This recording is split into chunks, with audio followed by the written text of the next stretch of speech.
Hello friends, तो आज के लेक्चर में हम फार्माकोग्नोसी सब्जेक्ट हमारा 4th सेमेस्टर का है उसे शुरू करेंगे। तो आज की हम पहली यूनिट के पहले 2 टॉपिक्स जो हैं वो क्लियर करेंगे। तो आइए चलिए देखते हैं। Introduction of pharmacognosy. The word pharmacognosy used in 1815 by German scientist Seydler in Analecta Pharmacognostica. Means जो हमारा फार्माकोग्नोसी वर्ड है ये पहली बार यूज़ हुआ था 1815 में। किसके द्वारा यूज़ किया गया था? एक जर्मन साइंटिस्ट है हमारे सैडलर। उन्होंने बुक लिखी थी एक, इन्हें किसमें लिखा था? एनालेक्टा फार्माकोग्नोस्टिका जो बुक थी उसके अंदर इन्होंने फार्माकोग्नोसी वर्ड का यूज़ किया हुआ था। अब देखते हैं फार्माकोग्नोसी की जो डिफिनीशन है वो प्रॉपर क्या लिखी जाएगी। ठीक है, तो pharmacognosy is a systemic study of crude drug obtained from natural origins like plant, animal and minerals। Means जो हमारी फार्माकोग्नोसी सब्जेक्ट है ये एक सिस्टमिक स्टडी है। काहे के बारे में? ये क्रूड ड्रग्स जो हमारी होती हैं उनके बारे में सिस्टमिक स्टडी है, जो कि जो हमारी क्रूड ड्रग्स होती हैं वो ऑब्टेन्स कहाँ से होती हैं? वो हम नेचुरल चीज़ों से प्राप्त करते हैं। अब नेचुरल चीज़ें कौन सी होती हैं? जैसे कि हमारे पेड़ पौधे हो गए, ठीक है, जानवर हो गए और मिनरल्स हो गए।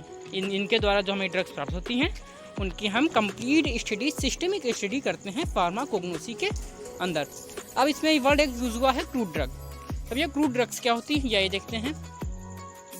तो दीज आर दोज ड्रग्स, मतलब कि ये वे ड्रग हैं which are obtained from natural sources like plant, animal and minerals.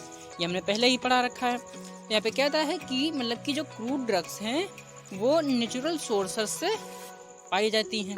जैसे कि नेचुरल सोर्स कौन कौन से हो गई? प्लांट हो गया, एनिमल हो गया और मिनरल्स हो गया। अब इसका एग्जांपल हम ले लेते हैं। ठीक है, तो एग्जांपल के तौर पे आप सभी को घरों में हमने देखा होगा कि लगभग हर घर में तुलसी का पौधा लगा हुआ होता है। ठीक है, तो तुलसी की जो पत्तियाँ होती हैं उन्हें हम यूज़ करते हैं अपनी जब हमारे खांसी आ जाती है, खांसी होती है, ठीक है, तो उसमें हम चाय में डाल के पीते हैं। लोग कहते हैं काढ़ा बना के पी लो तुलसी की पत्तियाँ डाल के, तो वो सही कर देती है। जब जाड़ा होता है, जो कोल्ड रेमेडीज़ होती हैं, लेकिन जाड़ा हो जाता है, छींकने लगते हैं हम, खांसने लगते हैं, तब हम तुलसी की पत्तियाँ जो होती हैं वो काम करती हैं। ठीक है, तो the study includes drug name, habitat, collection, cultivation, microscopy, physical properties, chemical constituent, therapeutic action, there uses and adulteration. मतलब कि जो क्रूड ड्रग की जो स्टडी होती है उसके अंदर हम क्या करते हैं? ड्रग का नाम देखते हैं, उसकी हैबिटेट क्या है, कलेक्शन, उसका कल्टीवेशन कैसे होता है, माइक्रोस्कोपी, उसकी संरचना कैसी है, ठीक है, तो उसकी फिजिकल प्रॉपर्टीज़ कौन कौन सी हैं, केमिकल कॉन्स्टिट्यूएंट उसमें कौन कौन से हैं, ठीक है, और थेराप्यूटिक एक्शन, उसका वो जो हमारी ड्रग है वो थेराप्यूटिक एक्शन कैसा दिखाएगी हमको, एंड उसके यूज़ क्या हैं और वो एडल्ट्रेशन उसका कैसे होगा। ये सब चीज़ें हम देखते हैं इसकी स्टडी में। ठीक है, तो हम इंट्रोडक्शन ऑफ फार्माकोग्नोसी कंप्लीट कर लिए हैं। अब हम देखेंगे history and development of pharmacognosy. तो इसके अंदर हम देखते हैं history of pharmacognosy represents the history of pharmacy and medicine. Means जो हमारी हिस्ट्री ऑफ फार्माकोग्नोसी है ये ऐसे कह सकते हैं कि हिस्ट्री ऑफ फार्मेसी भी है और हिस्ट्री ऑफ मेडिसिन है उससे रिलेटेड होती है। ठीक है, because its origin in A health related activities. मतलब कि क्योंकि इसका जो हमारा ओरिजिन है ये हेल्थ रिलेटेड एक्टिविटी के द्वारा ही है। ठीक है, in the early primitive mans went in the search of food and ate at random plants, parts, some animals and etcetera. मतलब कि जल्दी ही जो हमारे पुराने लोग थे, जो बहुत पुराने लोग थे, जब डॉक्टर्स अगर नहीं हुआ करते थे, जब ये कुछ भी आविष्कार नहीं हुआ था, तब जो है तो बहुत पुराने आदिमानव लोग थे, ठीक है, तब वो जंगलों में जाते थे और ऐसे ही कोई भी रैंडम जो प्लांट्स हो गए, एनिमल्स हो गए, इनको खाते थे। ठीक है, तो जैसे हमने कोई भी प्लांट की कोई भी लीव्स खाई, ठीक है, तो उसमें 3 चांसेस होते हैं कि क्या हो सकता है। तो जैसे कि कोई भी ड्रग जैसे कि अपना हार्मफुल इफेक्ट दिखा सकता है, मतलब कि कोई भी हमने प्लांट्स खाया तो वो एक हार्मफुल इफेक्ट दिखाएगा, या तो वो कोई भी अच्छा इफेक्ट दिखाएगा, फिर कोई भी इफेक्ट नहीं दिखाएगा। ठीक है, तो जैसे कहा गया है, if no harmful effect occur they considered as edible. मतलब कि कोई भी हार्मफुल इफेक्ट हमारी बॉडी में नहीं शो होता है, तो मतलब कि जो हमने वह चीज़ खाई है, जो पत्ती खाई है, वो खाने लायक है। ठीक है, ये निष्कर्ष निकालते हैं। और if plant part causes diarrhoea, मतलब कि जो हमने इसे प्लांट का कोई पार्ट खाया और वो डायरिया कॉज कर रहा है, ठीक है, तो उस प्लांट को हम एज ए यूज़ करेंगे परगेटिव के रूप में। मतलब कि हाँ, कि उसे खाएंगे, जैसे कॉन्स्टिपेशन हमें हो गया तो हम उसी प्लांट को खा लेंगे, जिससे कि हमारी डायरिया हो जाएगी, तो हम जाएंगे बार बार, ठीक, तो कॉन्स्टिपेशन सही हो जाएगा। ठीक है, इसी तरह से if any plant part causes vomiting, जैसे कि हम कोई भी प्लांट का पार्ट खा रहे हैं या फिर एनिमल का कोई भी पार्ट खा रहे हैं, ठीक है, तो जैसे कि वो हमें वोमिटिंग कॉज कर रहा है, ठीक है, हमें उल्टी आ रही है, ठीक, उसे खाने के बाद में, तो जैसे कि वो जो हमारा जो प्लांट पार्ट होगा वो एज ए वर्क करेगा, एमेटिक एजेंट के जैसे वर्क करेगा, मतलब कि वो जो हमारी वोमिटिंग है उसे बढ़ावा देगा। ठीक है, अब कह रहे हैं by observing animals recognise any part plant for their medical uses.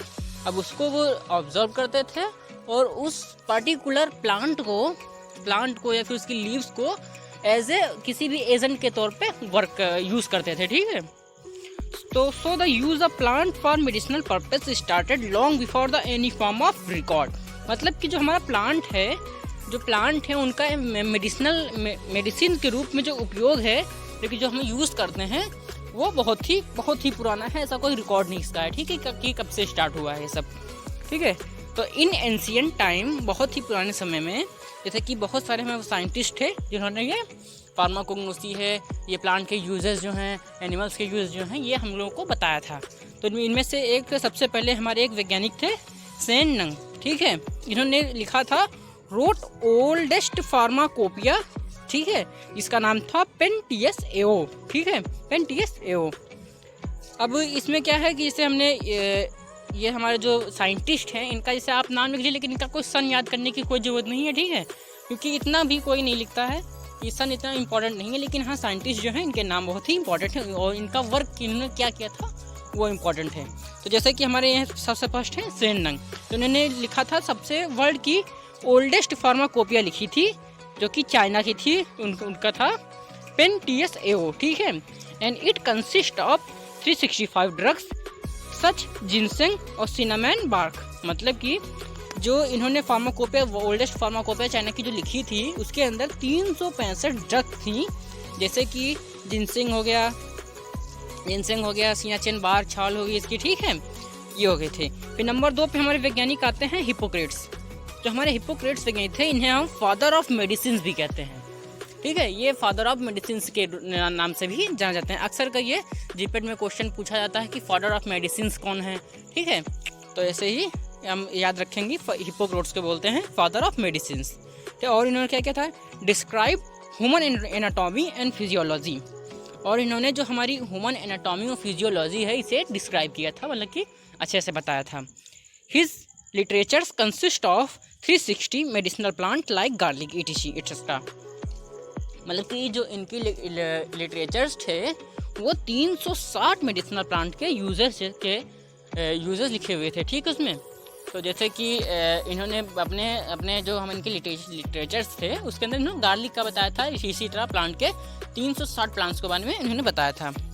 ठीक है, फिर नंबर 3 पे आते हैं थियोफ्रेटस।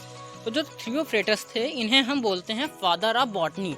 ये जो फादर जितने होते हैं आप इनको अच्छे से याद कर लीजिए, फिर कहीं पे अलग लिख लीजिए, जिससे कि आपको याद रहेंगे कि कौन साइंटिस्ट हैं, आप किसके फादर हैं, किसके फादर कहे जाते हैं। ठीक है, जैसे कि हिपोक्रेट हो गए फादर ऑफ मेडिसिन हैं, और थियोफ्रेटस हो गए फादर ऑफ बॉटनी हैं, और अरस्तु हो गए फादर ऑफ बायोलॉजी हैं।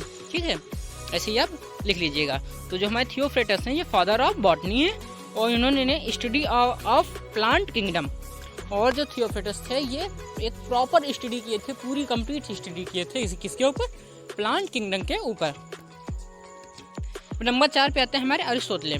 ठीक है, तो फादर ऑफ बायोलॉजी, इन्हें हम फादर ऑफ बायोलॉजी बोलते हैं, और इन्होंने कंप्लीट स्टडी की थी एनिमल किंगडम के ऊपर, और कुछ थोड़ा बहुत इन्होंने प्लांट के ऊपर भी स्टडी अपनी कंप्लीट की थी। नंबर 5 पे आते हैं डॉक्टर चंद्रकांत कोटाटे। जो चंद्रकांत डॉक्टर कोटाटे हैं इन्हें हम फादर ऑफ इंडियन फार्माकोग्नोसी को भी बोलते हैं। इंडिया में जो फार्माकोग्नोसी के पहले जो साइंटिस्ट थे वो डॉक्टर चंद्रकांत कोटाटे थे।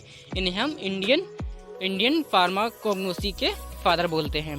ठीक है, ये बहुत ही इंपॉर्टेंट है, इनका क्वेश्चन में कभी कभी आ जाता है, पूछ लेते हैं कि who is the father of Indian pharmacognosy. फिर नंबर 6 पे आते हैं, नंबर 6 पे आते हैं C.A. सैडलर।